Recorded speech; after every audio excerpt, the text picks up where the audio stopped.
Hi guys, welcome back to my YouTube channel. ഇന്നത്തെ എൻ്റെ video എന്ന് പറയുന്നത് നിങ്ങൾക്ക് എല്ലാവർക്കും തമ്മിൽ കണ്ടപ്പോൾ തന്നെ മനസ്സിലായിട്ടുണ്ടാവും ഞാൻ എങ്ങനെയാണ് ബി എഡിൻ്റെ ഒപ്പം തന്നെ കേട്ടിട്ട് നെറ്റ് സെറ്റ് സീറ്ററ്റ് എല്ലാം എഴുതിയെടുത്തതെന്നുള്ളതിനെ കുറിച്ചിട്ടാണ് കേട്ടോ. ഞാൻ ഭയങ്കര ഡെഡിക്കേറ്റഡ് ആയിട്ട് പഠിക്കുന്ന ഒരാളൊന്നും അല്ല, പക്ഷേ ഒരൊറ്റ കാര്യത്തിന് വേണ്ടി മാത്രം ഞാൻ ഡെഡിക്കേറ്റഡ് ആയിട്ട് ഇരുന്നിട്ടുണ്ട്. അതിൻ്റെ റിസൾട്ട് എനിക്ക് കിട്ടിയിട്ടുണ്ട്. സോ അതൊക്കെ പറയാം. Let's get into the video.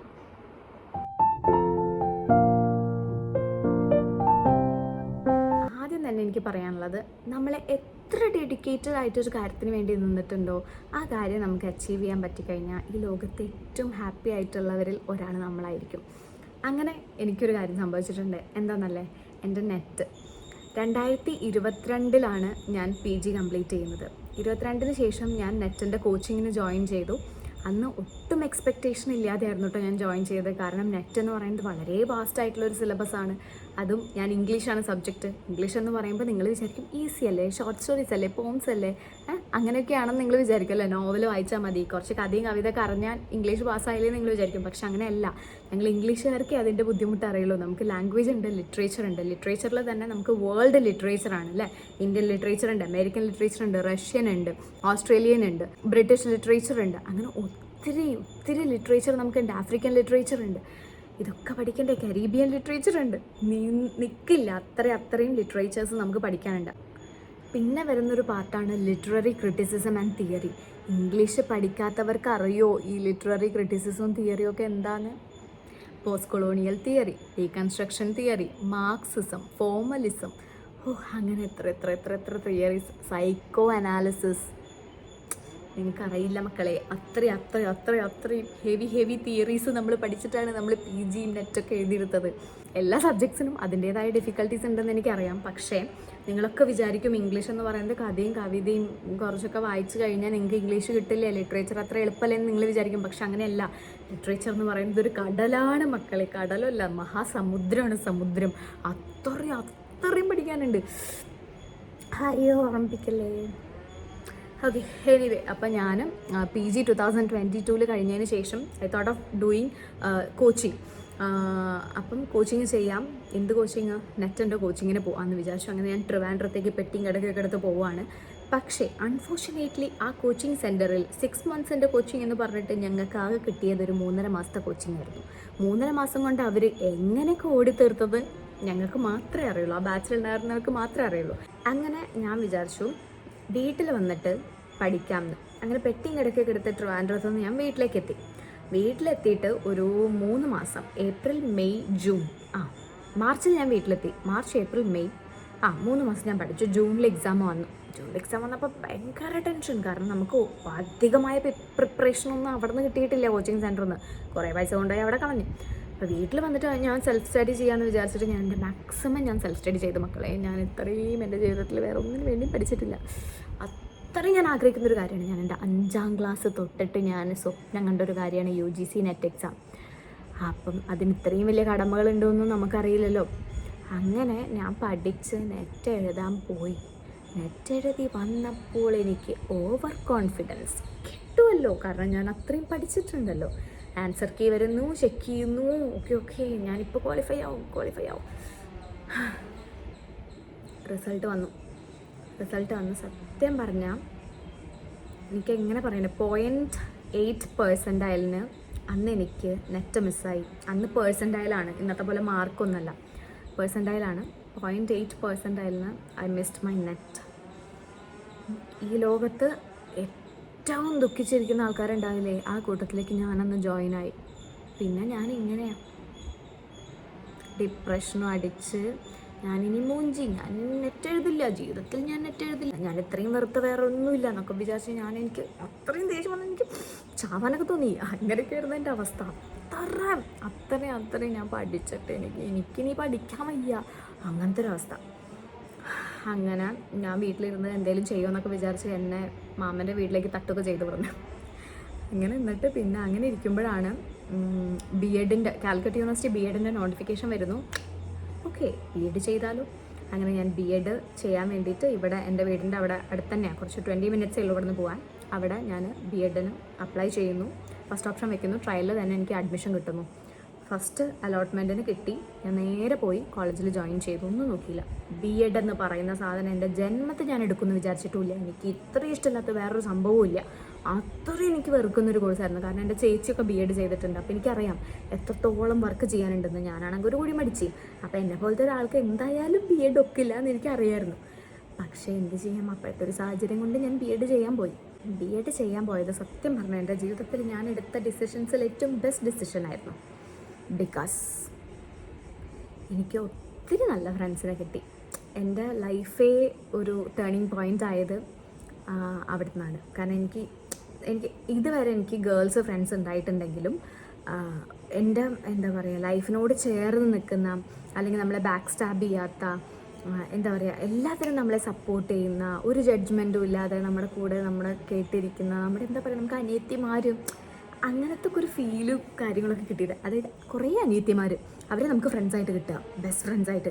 അങ്ങനത്തെ ഒരു സംഭവം ഞാൻ എൻ്റെ ലൈഫിൽ ആദ്യമായിട്ടാണ് എക്സ്പീരിയൻസ് ചെയ്തത്. അപ്പോൾ B.Ed എന്ന് പറയുമ്പോൾ നമുക്കറിയാലോ ഒരേ ഏജ് കാറ്റഗറിയിലുള്ളവരായിരിക്കില്ല. അപ്പോൾ എൻ്റെ ക്ലാസ്സിൽ പല ഏജിലുള്ളവരുണ്ടായിരുന്നു. അപ്പം ഞാൻ ഭയങ്കര ഹാപ്പി ആയിരുന്നു. അപ്പം അങ്ങനത്തെ ഒരു സ്ഥലത്തെത്തി. ഞാൻ 2 years അവിടെ മാക്സിമം എൻജോയ് ചെയ്തു. അതിൻ്റെ ഇടയിലാണ് നമുക്ക് കേട്ടറ്റും സെറ്റും നെറ്റൊക്കെ വരുന്നത്. സോറി, നെറ്റല്ല, കേട്ടറ്റ് സെറ്റ് സീറ്ററ്റ്. അപ്പം B.Ed ഫസ്റ്റ് ഇയറൊക്കെ ആയപ്പോഴാണ് ഇങ്ങനത്തെ കുറേ പരിപാടികളുണ്ടെന്ന് എനിക്കറിയണത്. അതുവരെ എനിക്കറിയില്ല ഇങ്ങനത്തെ കേട്ടറ്റുണ്ട്, സെറ്റുണ്ട്, സീറ്ററ്റുണ്ട്, അങ്ങനെയൊന്നും അറിയില്ല. കുറേ എക്സാംസ്, ക്വാളിഫയിങ് എക്സാംസൊക്കെ ഉണ്ട് B.Edൻ്റെ ടൈമിലെന്ന് അറിയാം. പക്ഷേ ഇങ്ങനെ ഷുവർ ആയിരുന്നില്ല എന്തൊക്കെയാണ്.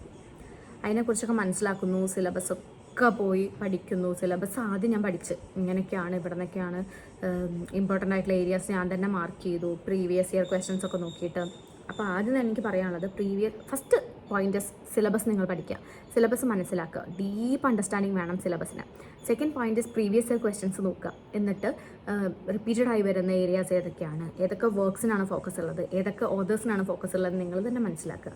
And third category is previous year questions work out ചെയ്യുക. നന്നായിട്ട് നമ്മൾ തന്നെ വർക്ക്ഔട്ട് ചെയ്യാനായിട്ട് നോക്കുക. അപ്പോൾ നമുക്ക് മനസ്സിലാവും എവിടേക്കാണ് ഒന്നുമില്ല. കാരണം നമ്മൾ ഈ UGയും PGയും കഴിഞ്ഞിട്ടാണ് B.Edന് പോയത്. അപ്പോൾ നമുക്ക് അത്യാവശ്യം നമുക്ക് ഇംഗ്ലീഷ് സബ്ജക്റ്റ് നോളജ് ഉണ്ടല്ലോ, അത് വെച്ചിട്ട് നമ്മൾ വർക്കൗട്ട് ചെയ്യാം. അങ്ങനെ വർക്കൗട്ട് ചെയ്യുമ്പോൾ നമുക്ക് മനസ്സിലാവും ഇന്ന ഏരിയാസ് നമുക്ക് വീക്കാണ്. ആ വീക്കായിട്ടുള്ള ഏരിയാസ് ഒന്ന് ഫോക്കസ് ചെയ്ത് പഠിക്കുക, അത്രേ വേണ്ടൂ. ഞാനിപ്പോൾ ഈ കേട്ടറ്റ് കാറ്റഗറി 2, 3 അതുപോലെ തന്നെ സീറ്ററ്റിനൊക്കെ ഭയങ്കരമായി പ്രിപ്പയർ ചെയ്തിട്ട് നല്ല എക്സാം എഴുതാൻ പോയത്. പക്ഷേ എനിക്ക് പ്രിപ്പറേഷൻ ഉണ്ടായിരുന്നു. ഏതൊക്കെ ഏരിയയിലാണെന്ന് ഞാൻ സ്പെസിഫൈ ചെയ്ത് പറഞ്ഞുതരാം. ഫസ്റ്റ് വൺ കേട്ടറ്റ് കാറ്റഗറി 2 ആണ്. അതിൽ നമുക്ക് 4 പാർട്ടാണ് വരുന്നത്. ലാംഗ്വേജ് 1, ലാംഗ്വേജ് 2, പിന്നെ സോഷ്യൽ സയൻസ് വരുന്നുണ്ട്. അല്ലെങ്കിൽ നിങ്ങൾക്ക് സയൻസ് ആൻഡ് മാത്സ് ഓപ്റ്റ് ചെയ്യാം. ഞാൻ സോഷ്യൽ സയൻസാണ് എടുത്തത്. പിന്നെ വരുന്നത് സൈക്കോളജിയാണ്, അതായത് ചൈൽഡ് സൈക്കോളജി. നമ്മൾ പഠിക്കുന്നത് തന്നെയാണല്ലോ. B.Edന് വരുന്ന ഒരു സബ്ജക്റ്റാണ് ചൈൽഡ് സൈക്കോളജി. അപ്പോൾ ആ സൈക്കോളജി തിയറീസും കാര്യങ്ങളൊക്കെ തന്നെ ഞാൻ പഠിച്ചിട്ടുള്ളൂ. ഭയങ്കര അതിൻ്റെ അപ്പുറത്തേക്ക് ഞാനൊന്നും പഠിച്ചിട്ടില്ല. ലാംഗ്വേജ് 1, ലാംഗ്വേജ് 2 മലയാളവും ഇംഗ്ലീഷുമാണ് എടുത്തത്. അത് നമ്മുടെ ബേസിക് ആയിട്ടുള്ള മലയാളം ഇംഗ്ലീഷുമാണ്. അതിൻ്റെ ഗ്രാമർ പാർട്ട്, കോംപ്രിഹെൻഷൻ, അങ്ങനത്തെ കാര്യങ്ങളെ ചോദിക്കുള്ളൂ. It was easy. Then 4th one എന്ന് പറയുന്നത് സോഷ്യൽ സയൻസ്. അവിടെയാണ് ഞാൻ എനിക്ക് പ്രിപ്പറേഷൻ വേണമെന്ന് തോന്നിയിട്ട് പ്രിപ്പയർ ചെയ്തത്. അതായത് 6ാം ക്ലാസ്, 7ാം ക്ലാസ്, 8ാം ക്ലാസ് ടെക്സ്റ്റുകൾ, അതായത് social science text book, Kerala syllabus text book ഞാൻ വായിച്ചിട്ടാണ് പോയത്. ആ ഒരു നോളജ് വെച്ചിട്ടാണ് ഞാൻ കേട്ടറ്റ് കാറ്റഗറി 2 എഴുതിയത്. എനിക്ക് 105 അങ്ങനെ എന്തോ മാർക്ക് ഉണ്ടായിരുന്നു. ഞാൻ ക്വാളിഫൈ ആയി. നെക്സ്റ്റ് എന്ന് പറയുന്നത് കേട്ടറ്റ് കാറ്റഗറി 3 ആണ്. അവിടെ കുറച്ചും കൂടെ പ്രിപ്പറേഷൻ വേണമെന്ന് എനിക്ക് തോന്നിയൊരു ഏരിയയാണ്. കാരണം എന്താണെന്ന് വെച്ചാൽ പാർട്ട് 1 എന്ന് പറഞ്ഞാൽ ഇതേപോലെ തന്നെ നമ്മൾ ചെറിയ ടീച്ചിങ് ആപ്റ്റിറ്റ്യൂഡും വരുന്നുണ്ട്. പിന്നെ ചൈൽഡ് ഡെവലപ്മെൻറ്റ് ആൻഡ് പെഡഗോഗി അങ്ങനെ വരുന്നുണ്ട്. അതിൽ തിയറീസ് വരുന്നുണ്ട്. പിന്നെ തിയറീസും അങ്ങനത്തെ കാര്യങ്ങളൊക്കെ വരുന്നത് സൈക്കോളജി ലെവലിൽ തന്നെ. അപ്പോൾ അവിടെ ഞാൻ സൈക്കോളജി പഠിച്ചിട്ടാണ് പോയത്. പിന്നെ വരുന്ന കാറ്റഗറി എന്ന് പറഞ്ഞാൽ ഇംഗ്ലീഷ് 1, അതായത് ഇംഗ്ലീഷ് എന്ന് പറയുന്ന ഒരു സംഭവം, ഗ്രാമർ, കോംപ്രിഹെൻഷൻ അങ്ങനത്തെ കാര്യങ്ങളാണ്. അവിടെ ഞാൻ പ്രിപ്പറേഷൻ ഒന്നും കൊടുത്തില്ല. കാരണം നമ്മുടെ സിലബസ് ഇംഗ്ലീഷ്, എൻ്റെ സബ്ജക്റ്റ് ഇംഗ്ലീഷാണല്ലോ. അപ്പോൾ എനിക്ക് അവിടെ ഓവർ പ്രിപ്പറേഷൻ വേണ്ടി വന്നില്ല. പിന്നെ ഇംഗ്ലീഷ് ലിറ്ററേച്ചറിലാണ് ഫോക്കസ് ചെയ്തത്. സിലബസ് ഞാൻ ഓടിച്ചു നോക്കി. ഞാൻ നെറ്റിന് പ്രിപ്പയർ ചെയ്ത ആളായതുകൊണ്ട് തന്നെ എനിക്ക് നെറ്റിൻ്റെ ബേസ് ഉള്ളതുകൊണ്ട് തന്നെ വളരെ ഫോക്കസ്ഡ് ആയിട്ട് പഠിക്കേണ്ട ഒരു ആവശ്യം എനിക്ക് വന്നില്ല. കുറേ എഫേർട്ട് ഇട്ടിട്ട് കേട്ടറ്റ് കാറ്റഗറി 3ക്ക് പഠിക്കേണ്ട ഒരു ആവശ്യം എനിക്ക് വന്നില്ല. Okay, this is all about category 3.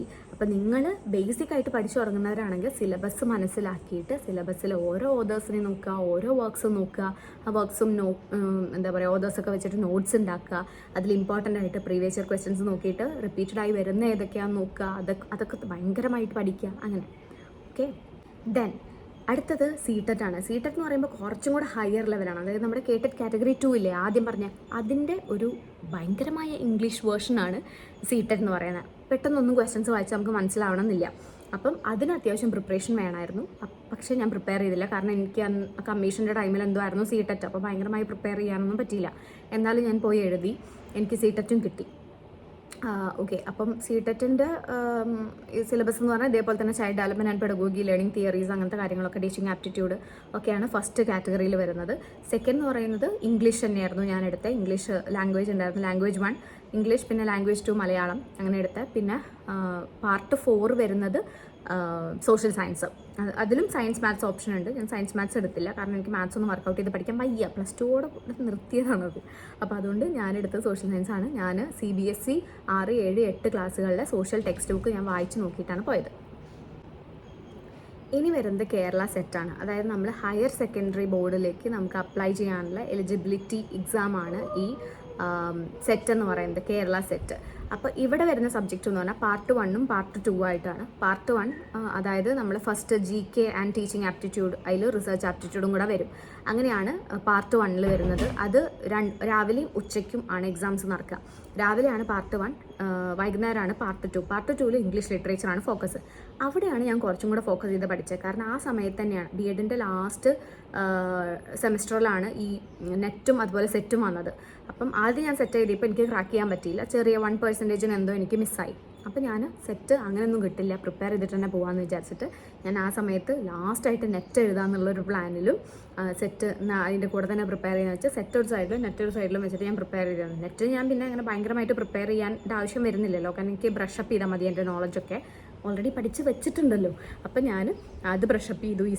ഈ സൈഡിൽ സെറ്റിൻ്റെ സിലബസ് നോക്കുന്നു, നോട്ട്സ് പ്രിപ്പയർ ചെയ്യുന്നു. ഞാൻ തന്നെ വായിച്ച് കിട്ടുന്ന ടൈമിലൊക്കെ വായിച്ച് അങ്ങനെ പ്രിപ്പയർ ചെയ്തു. അപ്പോൾ പാർട്ട് 2, അതായത് ഇംഗ്ലീഷ് ലിറ്ററേച്ചർ പാർട്ട്, എനിക്ക് സെറ്റിന് ഭയങ്കരമായ പ്രിപ്പറേഷൻ വേണ്ടി വന്നില്ല. എന്നാൽ പാർട്ട് 1ൽ GK എന്ന് പറയുമ്പോൾ കറണ്ട് അഫയേഴ്സും കാര്യങ്ങളൊക്കെ ഉണ്ടായിരുന്നു. അതെനിക്ക് ഭയങ്കര ടെൻഷനായിരുന്നു. കാരണം ഞാൻ ഭയങ്കരമായിട്ട് ന്യൂസ് പേപ്പർ വായിക്കുന്ന ആളോ അല്ലെങ്കിൽ ഇങ്ങനെ ഇപ്പോൾ ഈ ലോകത്ത് നടക്കുന്ന കാര്യങ്ങൾ ഫോളോ ചെയ്യുന്ന ഒരാളോ ഒന്നുമല്ല, ഞാൻ വേറെ ലോകത്താണല്ലോ. അപ്പം അതുകൊണ്ട് എനിക്ക് ഭയങ്കര ടെൻഷൻ ഉണ്ടായിരുന്നു, പാർട്ട് 1 ക്രാക്ക് ചെയ്യാൻ പറ്റുമോ പറ്റില്ല എന്നൊക്കെ. എനിവേ പാർട്ട് 1ന് ഞാൻ ഫോക്കസ് കൊടുത്തത് യൂട്യൂബാണ്. Only YouTube channels. അവിടെ മാരത്തോൺ വീഡിയോസൊക്കെ ഉണ്ടാവില്ലേ, അതൊക്കെ ഞാൻ ഒരാഴ്ച മുന്നേ എല്ലാ ദിവസവും ഇങ്ങനെ 1 hour വെച്ചിട്ടൊക്കെ കാണുമായിരുന്നു. അങ്ങനെയാണ് ഞാൻ എൻ്റെ GK ഇമ്പ്രൂവ് ചെയ്തെടുത്തത്, എക്സാമിന് വേണ്ടി മാത്രം. അപ്പം അതിലെനിക്ക് ഭയങ്കര വിഷമമുണ്ട് കേട്ടോ. കാരണം എനിക്ക് എന്താണെന്നറിയില്ല, ആ ഏരിയ എനിക്കങ്ങോട്ട് ഇഷ്ടപ്പെടാറില്ല. ഞാൻ ഭയങ്കര വീക്കാണ് ആ ഏരിയയിൽ, സെൽഫ് അഡ്മിറ്റിങ്. ഓക്കെ, എനിവേ ഞാൻ പാർട്ട് 1 അങ്ങനെയാണ് പ്രിപ്പയർ ചെയ്ത് യൂട്യൂബ് വീഡിയോസ് കണ്ടു. ആ യൂട്യൂബ് ചേച്ചിമാർക്കും ചേട്ടന്മാർക്കും സാറുമാർക്കും ടീച്ചേഴ്സിനൊക്കെ ഉണ്ട് ഒത്തിരി താങ്ക്സ്. ഓക്കെ, ആൻഡ് പാർട്ട് 2 ഞാൻ സ്വയം പ്രിപ്പയർ ചെയ്തിട്ട് തന്നെയാണ് ക്രാക്ക് ചെയ്തത്. ഞാൻ പറഞ്ഞു, നിങ്ങൾ തന്നെ സെൽഫായിട്ട് പ്രിപ്പയർ ചെയ്യാം.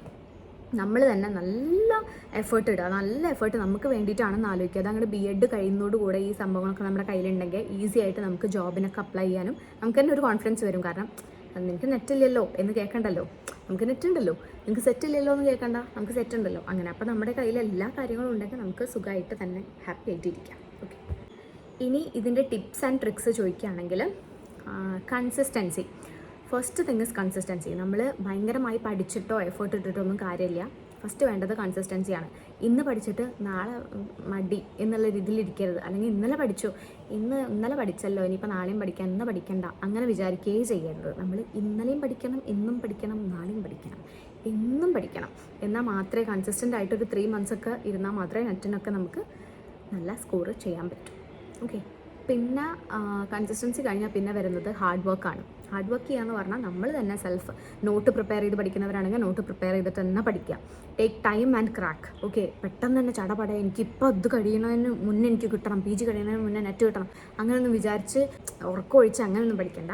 ഞാനിപ്പം 2023 പ്രിപ്പയർ ചെയ്യുന്ന സമയത്ത് ഞാൻ കുറേ നേരം ഇരുന്ന് പഠിക്കുന്ന ആളാണ്. എനിക്ക് കുറേ നേരം വേണം ഒരു ടോപ്പിക്ക് മനസ്സിലാക്കി പഠിച്ച് ഉള്ളിലേക്ക് എടുക്കാൻ. എനിക്ക് കുറച്ചധികം ടൈം വേണം. അപ്പം ഞാൻ രാവിലെ 10 മണിക്ക് ഇരുന്ന് കഴിഞ്ഞാൽ രാത്രി 10 മണി വരെയൊക്കെ ഞാൻ കണ്ടിന്യൂസ്ലി ഇരിക്കും. ഇടയ്ക്ക് ഫുഡ് കഴിക്കാനുള്ള ടൈം മാത്രം മാറ്റി വെച്ചിട്ട് ഒരു അരമണിക്കൂർ എൻ്റർടൈൻമെൻറ്റ് ടൈമും കൊടുക്കും ഫോണിൽ കളിക്കാൻ. ബാക്കിയുള്ള ടൈമൊക്കെ ഞാൻ ഇരുന്ന് പഠിക്കായിരുന്നു. അങ്ങനെയാണ് ഞാൻ 2023 പ്രിപ്പയർ ചെയ്തത്. അതുകൊണ്ടാണ് എനിക്ക് ഇത്രയും ബേസ് ഉള്ളത്.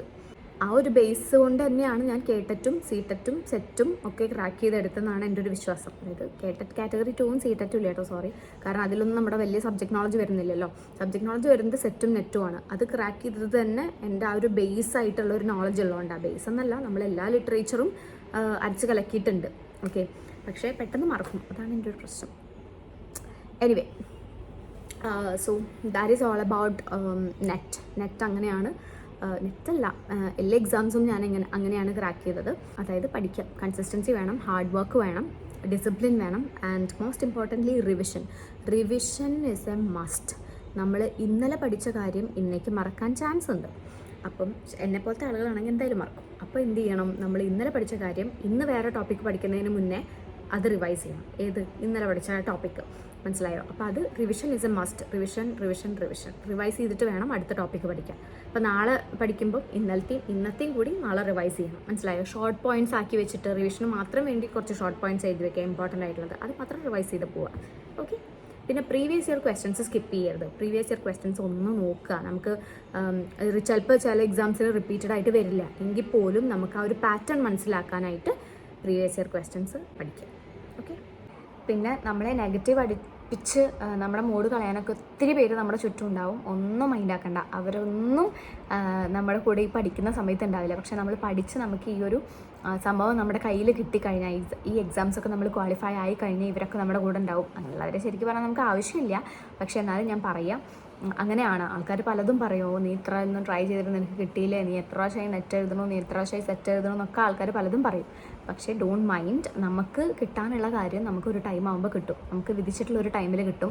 അത് അതിന് വേണ്ടി നമ്മൾ അത്രയും കഷ്ടപ്പെടുക എന്നുള്ളതാണ്. അപ്പം നമ്മൾ എത്രത്തോളം എഫേർട്ട് എടുത്തു വെച്ചാൽ, നമ്മളിങ്ങനെ പഠിച്ചുകൊണ്ട് ഇപ്പോൾ ഒരു 4-5 വർഷമായിട്ട് നെറ്റ് കിട്ടുന്നില്ല അല്ലെങ്കിൽ സെറ്റ് കിട്ടുന്നില്ല എന്ന് വെച്ചെങ്കിൽ നിങ്ങൾ ഒരിക്കലും തളരേണ്ട ആവശ്യമില്ല. കാരണം നമുക്ക് അത്രയും സബ്ജക്ട് നോളജ് കൂടിക്കൊണ്ടിരിക്കുക.